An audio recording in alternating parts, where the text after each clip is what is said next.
Baik, assalamualaikum warahmatullahi wabarakatuh. Perkenalkan, nama saya Diah Ayu Ningtyas dengan NIM 121190146.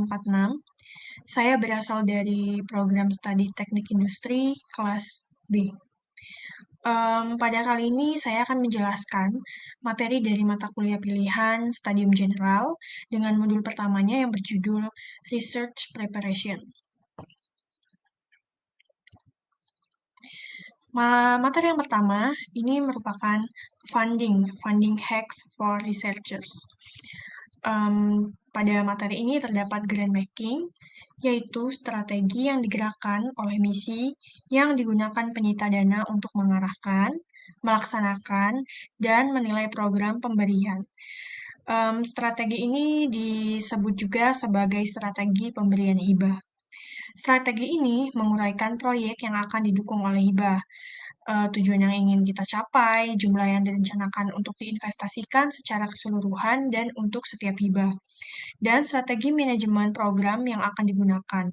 Ada beberapa hal dalam pembuatan hibah, di antaranya yaitu pengembangan konsep, praproposal, pengembangan investasi, dan manajemen penutup.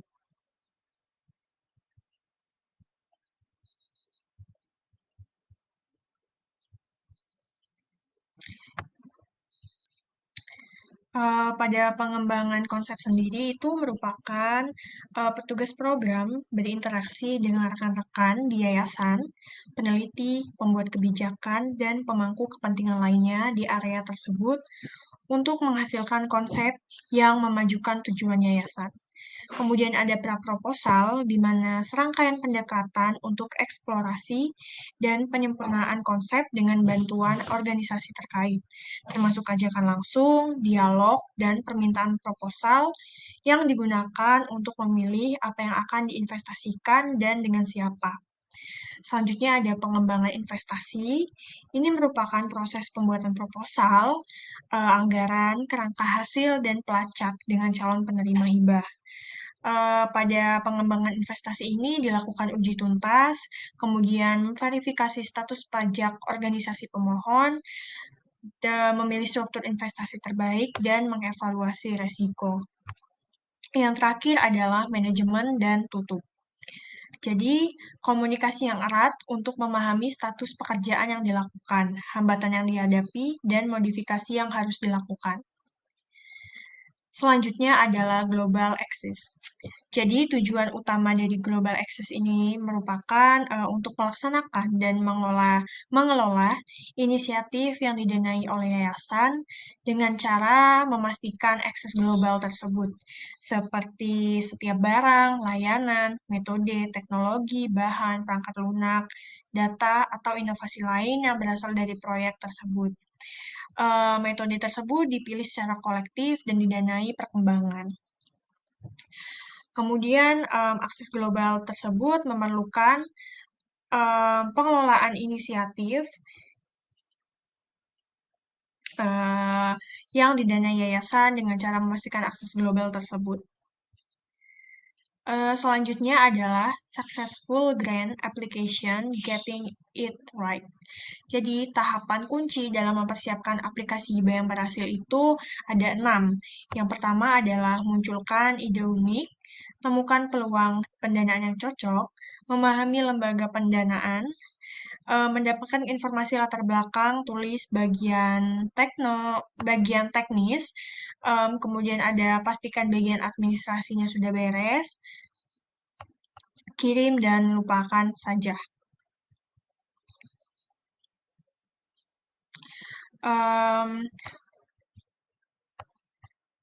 Untuk distribusi waktu dan tenaga untuk hibah, itu terdapat studi kasus pada distribusi waktu dan tenaga untuk hibah, yaitu dalam 6 bulan ke depan, kita harus mengajukan proposal hibah.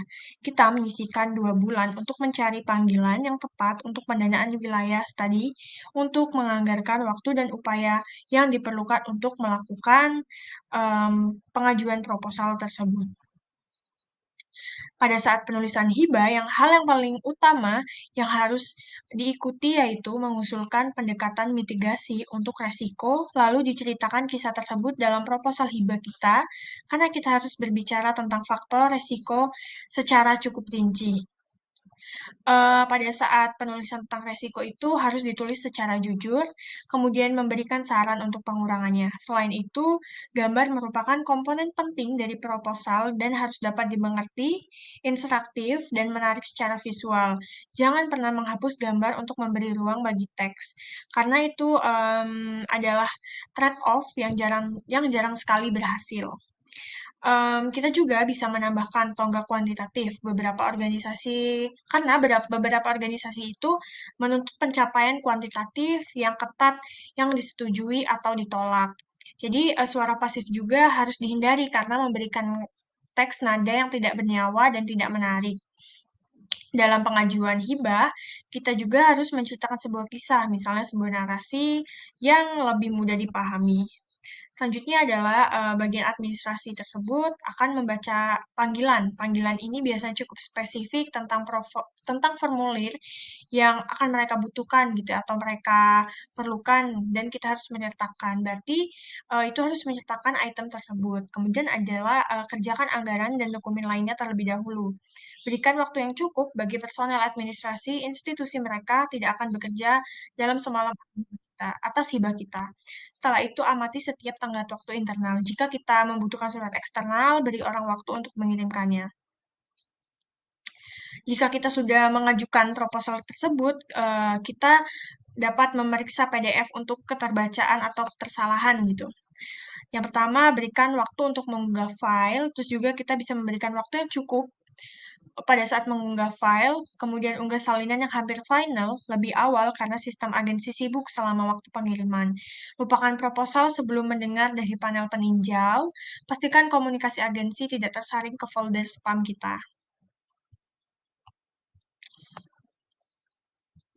Selanjutnya adalah sebelum menulis, hal-hal yang perlu kita ketahui yaitu mengetahui aliran pendanaan yang akan kita targetkan, kemudian baca catatan panduan mengenai skema, kemudian sesuaikan skema dengan kamu, apakah kamu memenuhi kriteria kelayakan. Jika tidak memenuhi kriteria kelayakan, kita apa sih? Jika tidak yakin apakah penelitian tersebut berada dalam lingkup yang tepat, jangan ragu untuk menghubungi petugas yang mengatur skema tersebut. Kemudian meminta saran dari kolega, calon rekan pelamar, dan spesialis, dan lain-lain. Kemudian, berikan waktu yang cukup, kemudian memahami proses penilaian dan menulis dengan memperhatikan penilaian tersebut dan meminta kesimpulan yang kuat dan pilih kolaborator dengan hati-hati. Selanjutnya adalah research design, di mana di sini bagaimana sih meningkatkan peluang kita untuk penemuan penelitian yang kebetulan. Yang pertama, seorang peneliti itu harus selalu mencari cara dalam pengajuan strategi evaluasi penelitian di semua bidang produksi pengetahuan. Jadi kita tuh harus know the funder you are seeing a funding from. Jadi kamu juga harus mengetahui mengenai penyandang dana itu seperti apa. Misalnya membaca strategi perusahaan, melihat visi, misi dan nilai-nilai, terus juga lihat situs pemberi dana, misalnya pernyataan posisi dan kebijakan. Be aware of the research governance issues. Jadi, hal penting lainnya adalah menyadari masalah tata kelola penelitian, seperti masalah etika, kebutuhan untuk mendekati komite etik penelitian. Jadi, sudahkah kita itu mengerjakan kode praktik penelitian yang baik? Jadi, pernahkah kita tuh berpikir mengenai hak kekayaan intelektual dan sudahkah kita itu mempertimbangkan perlindungan dan kerahasiaan data? Em, Apakah kamu tersebut memiliki perlindungan ganti rugi jika diperlukan? Terus juga kita perlu mengetahui audiensnya, kayak know your audience. Jadi, kamu perlu meyakinkan para ahli di bidangnya dan audiens campuran dengan berbagai latar belakang ilmiah. Jadi, kita bisa mulai dengan menulis ringkasan awam untuk orang-orang yang sekiranya belum mengerti nih, apa sih yang kita tulis tersebut. Kita bisa menjelaskan dengan baik konteks dengan mempertimbangkan pengulas internasional, misalnya dengan memberikan data atau angka. Dan kita itu harus menghindari singkatan dan akronim karena tidak semua orang itu tahu apa sih makna dari singkatan tersebut. Jadi hindari penggunaan kata-kata singkatan yang sekiranya asing didengar ataupun jarang diketahui oleh orang. Terus before you submit gitu, sebelum kita mensubmit proposal yang akan kita ajukan gitu. Jadi sebelum mengirimkan hasil penulisan, sebaiknya lakukan hal berikut. Yang pertama itu ada edit, koreksi, dan memastikan semua bagian sudah lengkap. Yang kedua, adalah meminta rekan untuk meninjau aplikasi dan memastikan bahwa data yang kita input itu sudah mencakup semua kebutuhan secara lengkap. Selanjutnya adalah kita memastikan untuk mengirimkan versi asli. Maksudnya memastikan bahwa pada saat pengiriman itu bukan mengirimkan data yang salah. Terus juga pastikan semua dokumentasi pendukung serta pastikan semua dokumentasi pendukung itu disertakan. Kemudian kita meminta saran kepada teman kita untuk mengomentari bagaimana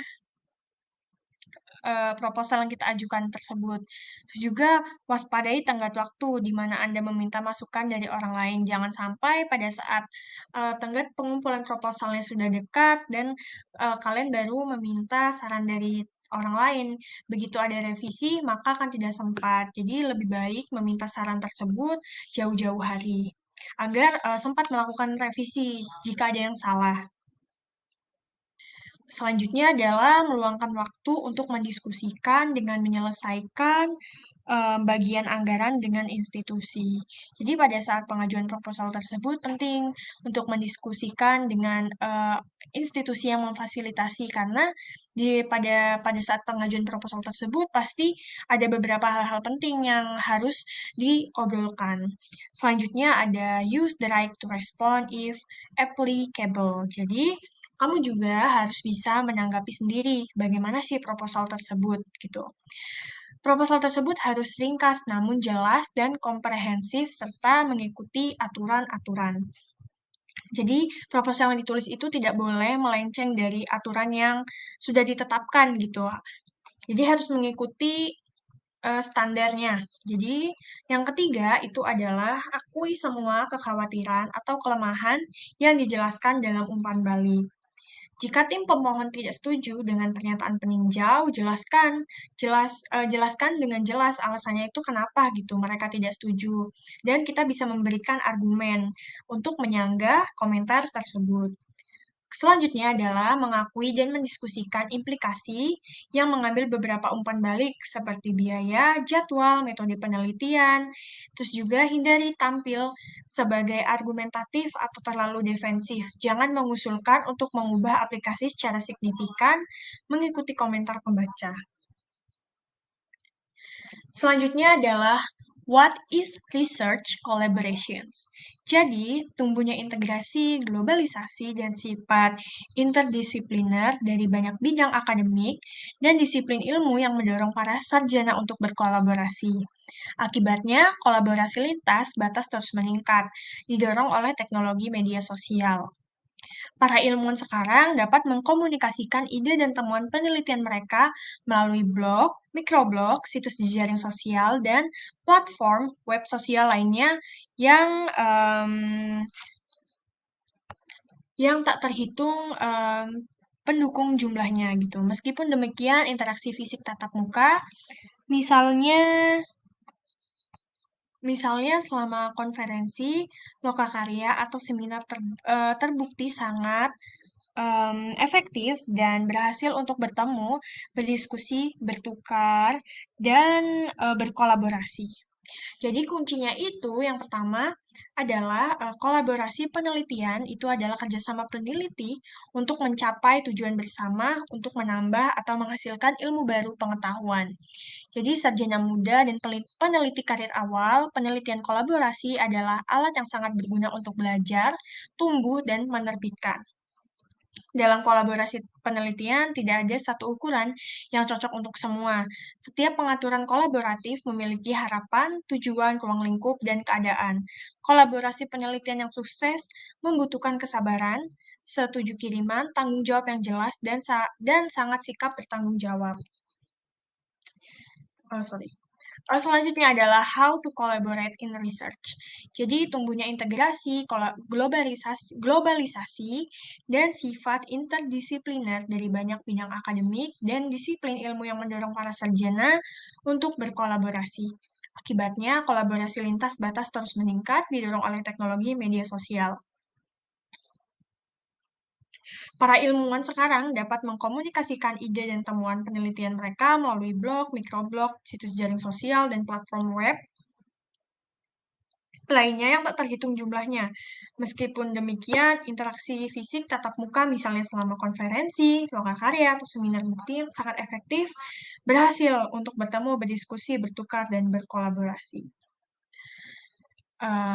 Baiklah, sekian materi modul 1 dari saya. Maaf apabila ada kata-kata yang salah maupun kurang jelas.